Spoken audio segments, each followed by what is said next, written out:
علیہ الصلاۃ والسلام کا واقعہ کئی دروس سے آپ حضرات کی خدمت میں ذکر کیا جا رہا ہے۔ حضرت یوسف علیہ الصلاۃ والسلام کے واقعہ کے اندر ہمارے لیے بہت زیادہ اسباق ہیں۔ کل کے سبق کے اندر یہ بات ذکر کر دی تھی کہ حضرت یوسف علیہ الصلاۃ والسلام نے مطالبہ کیا تھا کہ آئندہ اگر آنا ہے تو جو تمہارا بھائی تمہارے والد کے پاس رہتا ہے اس کو لے کر آنا ہے، اگر تم لے کر آؤ گے تو تمہیں غلہ ملے گا، وگرنہ میرے قریب بھی نہ آنا۔ حضرت یوسف علیہ السلام نے تدبیر اختیار فرمائی کہ ان کے غلہ کے اندر ان کی جو پونجی تھی ان کو رکھ دیا۔ بالآخر بھائیوں نے حضرت یعقوب علیہ الصلاۃ والسلام کو اپنے والد کو تیار کر لیا کہ ابا جان بنیامین کو ہمارے ساتھ بھیج دے۔ حضرت یعقوب علیہ الصلاۃ والسلام تیار ہو گئے اور آپ نے نصیحت فرمائی کہ ایک دروازے سے داخل نہیں ہونا، بلکہ جب مصر میں داخل ہوں تو الگ الگ دروازے سے داخل ہونا ہے۔ وجہ کیا ہے؟ یہ وجوہات کل کے درس کے اندر ذکر کی جا چکی ہیں، اور کل کے درس کے اندر یہ بات بھی ذکر کی جا چکی ہے کہ نظر لگ جانا، بد نظری کا ہو جانا یہ بالکل حق ہے، اور اس کا علاج کیا ہے، یہ ساری چیزیں کل کے درس کے اندر ہو چکی ہیں۔ حضرت یعقوب علیہ السلام کے بیٹے حضرت یوسف تو مصر میں رہ گئے، پیچھے 11 بیٹے جو ہیں وہ نکلے اور مصر کے مختلف دروازوں سے مصر کے اندر داخل ہو گئے۔ مصر میں داخل ہوئے تو بادشاہ وقت حضرت یوسف تک بات پہنچی۔ حضرت یوسف علیہ الصلاۃ والسلام نے، مفسرین فرماتے ہیں، ان کے آنے پر بہترین قسم کی دعوت کا اہتمام فرمایا، اور دعوت کرنے کے بعد حضرت یوسف علیہ الصلاۃ والسلام نے فرمایا کہ تم جو 11 بھائی ہو تو 2 بھائی اکٹھے کھانا کھاؤ گے۔ جب 2 اکٹھے بیٹھ گئے تو پیچھے حضرت یوسف علیہ الصلاۃ والسلام بچ گئے۔ جب بچے تو حضرت بنیامین بچ گئے۔ حضرت بنیامین جب بچے تو حضرت یوسف علیہ الصلاۃ والسلام نے فرمایا کہ تو میرے ساتھ کھانا کھا۔ تو یوں حضرت بنیامین جو حضرت یوسف کے حقیقی بھائی تھے ان کو بادشاہ کے ساتھ کھانا کھانے کا موقع مل گیا، اور ان کو بڑا اعزاز ہے ان کے لیے کہ میں نے ایک بادشاہ کے ساتھ کھانا کھایا۔ تو حضرت بنیامین کو یہ بہت بڑی فضیلت ملی کہ ان کو بادشاہ کے ساتھ کھانا کھانے کا موقع مل گیا۔ حضرت یوسف علیہ السلام نے ان کے ساتھ کھانا کھایا۔ پھر جب رات کا وقت ہوا تو حضرت یوسف علیہ الصلاۃ والسلام نے فرمایا کہ ان بھائیوں کو جو قافلہ آیا ہے، بھائیوں کا ذکر تو نہیں کیا، یہ فرمایا کہ یہ جو قافلہ ہے اور آپس میں یہ بھائی ہیں، لہٰذا ان کو 2 کو الگ الگ کمرہ دے دیا جائے۔ تو ان کو الگ الگ کمرہ دے دیا گیا۔ پیچھے حضرت بنیامین جو ہیں وہ بچ گئے۔ حضرت بنیامین کو حضرت یوسف علیہ الصلاۃ والسلام نے اپنے کمرے میں بلایا اور فرمایا کہ اگر میں تیرا بھائی بن جاؤں تو میرے ساتھ لیٹ جا۔ حضرت بنیامین نے کہا ٹھیک ہے، میں آپ کے ساتھ لیٹنے کے لیے تیار ہوں۔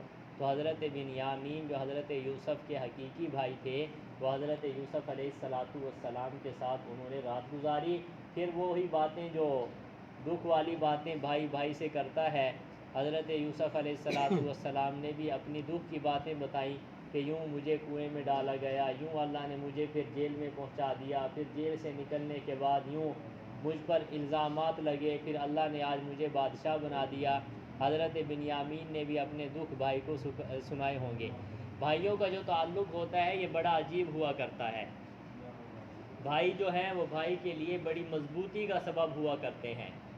قرآن مجید کا اگر مطالعہ کریں تو حضرت موسیٰ علیہ الصلاۃ والسلام کو اللہ نے حکم دیا کہ جا فرعون کے پاس جا، وہ سرکش ہو چکا ہے، تو فرعون کے پاس جانے کے بعد اس کو دعوت دے کہ وہ اللہ کی توحید کو مان لے اور اپنی سرکشی کو چھوڑ دے۔ سورۃ طٰہٰ کے اندر ذکر آتا ہے کہ حضرت موسیٰ علیہ الصلاۃ والسلام نے اللہ تعالیٰ سے ذکر کیا کہ یا اللہ میرے ساتھ میرے بھائی کو بھیج دے جو ہارون ہے، اور وہ میرا وزیر بن جائے گا۔ اور آگے یہ بات بھی ارشاد فرمائی اشدد بہ ازری، کہ ہارون کے ذریعے میری طاقت جو ہے وہ بہت زیادہ مضبوط ہو جائے گی۔ یہی وجہ ہے کہ کہا جاتا ہے بھائی جو کیا ہوتے ہیں بھائی، بازو ہوا کرتے ہیں، اور جس کا بھائی نہ ہو وہ یوں سمجھو کہ اس کے بازو نہیں ہیں۔ فارسی کا ایک شاعر ہے وہ یہ بات کہتا ہے کہ ہر کے برادر ندارد قوت بازو ندارد، جس کا بھائی نہیں ہے اس کی طاقت بازو کی طاقت نہیں ہے۔ اور فرمایا آگے وہ دوسرے شعر کے اندر کہتا ہے کہ ہر کے مادر ندارت شفقت ندارت، جس کی والدہ نہیں ہے وہ شفقت سے محروم ہے، جو جس کا بھائی نہیں ہے فرمایا وہ قوت بازو سے محروم ہے، اور جس کی والدہ نہیں ہے وہ شفقت سے کیا ہے بھائی محروم ہے۔ ہمارے نبی سرور کائنات صلی اللہ علیہ وسلم نے فرمایا المرء کثیر بأخیہ، کہ مرد جو ہے وہ اپنے بھائی کی وجہ سے ان کی کثرت ہوتی ہے اور اس کی قوت ہوتی ہے۔ تو بھائی اللہ کی طرف سے بہت بڑی نعمتیں ہوا کرتی ہیں، لیکن بعض مرتبہ کچھ حالات ایسے پیدا ہو جاتے ہیں جس کی وجہ سے بھائیوں میں نفرتیں پیدا ہو جاتی ہیں۔ جیسا کہ آپ نے دیکھا ہے کہ حضرت یوسف علیہ السلام چھوٹے تھے لیکن بھائیوں نے بالکل تکلیف پہنچائی۔ یہ نفرتیں کیوں پیدا ہوتی ہیں؟ پہلی اسباب ان نفرتوں میں سے پہلا سبب تو حسد کا ہے، کہ اگر ایک بھائی کو اللہ کوئی علم دے دیتے ہیں، کوئی طاقت دے دیتے ہیں، کوئی مال دے دیتے ہیں، کوئی عہدہ اور عزت دے دیتے ہیں، اور دوسرے بھائی کے دل کے اندر جب حسد پیدا ہو جاتا ہے، پھر یہ اتنا مضبوط تعلق جس کا ذکر قرآن مجید میں بھی ہے، احادیث میں بھی ہے اور شعراء کے شعروں میں بھی ہے، بھائیوں کا جو آپس میں تعلق ہے وہ حسد کی بنا پہ ختم ہوتا چلا جاتا ہے۔ آپ پڑھیں قرآن مجید کے اندر یوسف علیہ السلام کا تذکرہ چل رہا ہے، کیا کچھ نہیں کیا بھائیوں نے۔ پھر قرآن مجید کے اندر دو بھائیوں کا اور بھی ذکر ہے کہ حضرت آدم علیہ السلام کے دو بیٹے ہوئے، ایک کا نام قابیل اور دوسرے کا نام کیا تھا؟ حابیل۔ اور یہ واقعہ آپ نے سنا ہے تفصیل کے ساتھ کہ قابیل کو حسد پیدا ہو گیا کہ میری جو بیوی ہے وہ خوبصورت کیوں نہیں ہے، مجھے تو خوبصورت بیوی ملنی چاہیے، صرف اسی بنا پر اس نے بھائی کو کیا کر دیا بھائی؟ قتل کر دیا۔ اب یہ کیا وجہ تھی آپس میں اختلاف کی دو بھائیوں کی؟ وہ حسد تھا، کہ اس کو حسد پیدا ہو گیا کہ حابیل کو یہ چیز کیوں نہیں ملی اور مجھے یہ چیز جو ہے کیوں نہیں ملی، حابیل کو یہ چیز کیوں مل گئی۔ اسی بنا پر انہوں نے کیا کیا بھائی؟ حابیل کو کیا کر دیا؟ قتل کر دیا۔ حتیٰ کہ سیرت طیبہ کا مطالعہ کریں، ہمارے نبی سرور کائنات صلی اللہ علیہ وسلم نے جب اعلان نبوت فرمایا اور فرمایا میں اللہ کا نبی ہوں، تو وہ کون تھے مخالفت کرنے والے؟ سارے ہی چچا تھے، چچا زاد تھے، کوئی چچا تھا کوئی تایا تھا، ہیں سارے کے سارے کو چچا زاد بھائی سارے عزیز و اقارب تھے جنہوں نے سب سے پہلے مخالفت کی۔ بلکہ قرآن مجید میں کیا آیا؟ تبت یدا ابی لہب وتب۔ پورے قرآن مجید میں امت محمدیہ کے کفار میں سے صرف اور صرف کیا ہے بھائی؟ ابو لہب کا ذکر ہے، اور اللہ نے ہلاکت فرمائی تبت یدا ابی لہب وتب، ابو لہب تیرے دونوں ہاتھ ٹوٹ جائیں۔ تو سب سے پہلے نبی کریم صلی اللہ علیہ وسلم کو جو پتھر مارا تھا وہ کون تھا؟ چچا تھا۔ میں عرض یہ کر رہا ہوں بھائی جو ہیں یہ اللہ کی طرف سے بہت بڑی نعمت ہوا کرتے ہیں اور یہ بازو بھی ہوا کرتے ہیں، لیکن اس تعلق کو خراب کرنے والی جو پہلی چیز ہے وہ حسد ہے۔ جب آپس میں حسد پیدا ہو جاتا ہے پھر انسان دوسرے بھائی سے تعلقات ختم کر دیتا ہے، قطع تعلقی ہو جاتی ہے، حتیٰ کہ نفرتیں دلوں کے اندر پیدا ہو جاتی ہیں۔ اور دوسری وجہ یہ ہوا کرتی ہے حق تلفی، کہ جو بڑا بھائی ہے اگر وہ چھوٹے کے حق کو مارے گا تو آپ سمجھتے ہیں گھر گھر کے اندر اختلافات کی وجوہات جو ہیں نا آپس میں بھائیوں کے اختلاف کی، ان اختلافات کی وجوہات میں سے ایک وجہ یہ بھی ہے کہ جو چھوٹا بھائی ہے وہ ظلم میں پستا ہے۔ عام طور پہ یہی ہوتا ہے کہ بڑا بھائی دوسروں کو تکلیف دیتا ہے، اکثر ایسا نہیں ہوتا۔ حالانکہ ہمارے نبی سرور کائنات صلی اللہ علیہ وسلم نے فرمایا جو بڑوں کا اکرام نہ کرے اور چھوٹوں پر شفقت نہ کرے وہ ہم میں سے نہیں ہے۔ اب جب حق تلفی ہوتی ہے کہ بڑا چھوٹے کے حق کو مارتا ہے، چھوٹا بھائی بڑے کے حق کو مارتا ہے، پھر آپس کے اندر کیا ہے بھائی؟ اختلافات پیدا ہونا شروع ہو جاتے ہیں۔ تو اسی لیے عرب کے اندر بھی یہ غلط رواج تھا کہ جو بڑا بھائی ہوتا والد کے دنیا سے جانے کے بعد وہ چھوٹے بھائیوں کے مال پہ قبضہ کر کے بیٹھ جاتا، چھوٹوں کو وہ حق نہ دیتا، جس کی وجہ سے یہ ہوتا کہ آپس کے اندر اختلافات پیدا ہو جاتے۔ میں عرض یہ کر رہا ہوں کہ بھائی اللہ کی طرف سے بہت بڑی نعمت بھی ہے، قوت بازو بھی ہے، حتیٰ کہ انسان کے لیے مدد اور سہارا بھی ہے۔ حتیٰ کہ موسیٰ علیہ السلام نے اللہ سے دعا بھی فرمائی تھی کہ میرے بھائی کو میرا وزیر میرا بنا کر بھیج دے جس کے ذریعے میں مضبوط ہو جاؤں گا، اور آپ نے بھی اسی بات کو ذکر فرمایا کہ انسان بھائیوں کے ذریعے اس کی کثرت ہوتی ہے، نام اونچا ہوتا ہے، لیکن اس تعلق کو ہمیں مضبوط رکھنا چاہیے۔ سوچنا چاہیے کہ ہمارا جو بھائیوں کا اختلاف ہے اس کی بنیادی وجہ کیا ہے۔ اگر وہ بنیادی وجہ حسد کی ہے اس کو ختم کیا جائے، اگر وہ بنیادی وجہ جو ہے آپس میں حق تلفی کی ہے اس وجہ کو کیا کیا جائے بھائی؟ ختم کیا جائے۔ جب آپس میں یہ چیزیں انسان ختم کر لیتا ہے تو یہ چیز انسان کے لیے بہت مضبوطی کا سبب بنتی ہے۔ حضرت یوسف علیہ السلام نے ان کو اپنے پاس ٹھہرایا، پھر واقعہ بتایا۔ حضرت بنیامین نے بھی ساری تفصیل بتائی ہوگی کہ آپ کے جانے کے بعد ابا جان یوں روئے، یوں پریشان ہیں، یوں ان کی آنکھوں کی بینائی نہیں چلی گئی اور ان کو نظر بھی کچھ نہیں آتا۔ یہ سارے حالات حضرت بنیامین نے بھی اپنے بھائی حضرت یوسف علیہ السلام کو بتائے ہوں گے۔ اللہ نے یہاں پہ اسی بات کو ذکر فرمایا ہے۔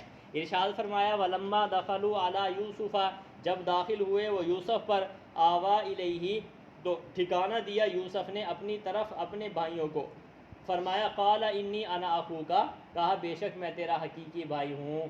حضرت یوسف نے حضرت بنیامین کو ٹھکانہ دے کر کیا فرمایا؟ میں تیرا حقیقی بھائی ہوں۔ فلا تبتئس بما كانوا يعملون، بس تو غم نہ کر ان کاموں کی وجہ سے جو یہ کرتے رہے ہیں۔ کیوں فرمایا حضرت یوسف نے؟ تسلی دی حضرت بنیامین کو۔ ظاہر ہے حضرت بنیامین کو بھی وہ تکلیف پہنچاتے ہوں گے، کیونکہ والد کی جو توجہ ہے وہ یوسف سے ہٹ کر ساری کی ساری محبت کہاں منتقل ہو گئی؟ حضرت بنیامین کی طرف۔ تو حضرت بنیامین نے جب اپنے دکھ سنائے تو حضرت یوسف علیہ السلام نے فرمایا آپ غم نہ کریں، میں ان کاموں کی وجہ سے جو یہ کرتے ہیں نا پریشان نہ ہو، میں تیرا حقیقی بھائی ہوں۔ بہرحال اللہ نے 40 سال کے بعد حضرت بنیامین کو حضرت یوسف علیہ السلام سے ملوا دیا۔ اندازہ لگائیں، بچپن گیا، جوانی گئی، شادی ہو گئی، پھر کہاں جا کے اس مقام پر حضرت یوسف علیہ السلام پہنچے۔ 40 سال کے بعد بنیامین سے ملاقات ہو گئی، لیکن اللہ کی طرف سے اب بھی حکم نہیں ہے کہ ابا جان کو اطلاع دی جائے۔ ابھی اور آزمائش ہے حضرت یعقوب علیہ السلام کے لیے۔ کتنی آزمائش! میرے اور آپ پر 1 سال 2 سال تکلیف آ جائے، ہم زبان سے اللہ تعالیٰ کا گلہ کرنا شروع کر دیتے ہیں۔ سال 2 سال تو بڑی دور کی بات ہے، اگر ہم پر تھوڑی سی تکلیف بھی آ جائے تو ہم منٹوں میں اللہ کی ساری نعمتوں کو بھلا دیتے ہیں اور گلہ کرنا شروع کر دیتے ہیں۔ لیکن حضرت یعقوب کو بھی تو دیکھیے نا، 40 سال تک اللہ نے کتنا ان کو آزمایا، کتنا آزمایا۔ آپ ایک والد ہیں، یہاں پہ اس مجمع میں والدین بیٹھے ہیں، میں ان سے سوال کرتا ہوں کہ والد کے دل کے اندر اولاد کی کتنی محبت ہوتی ہے؟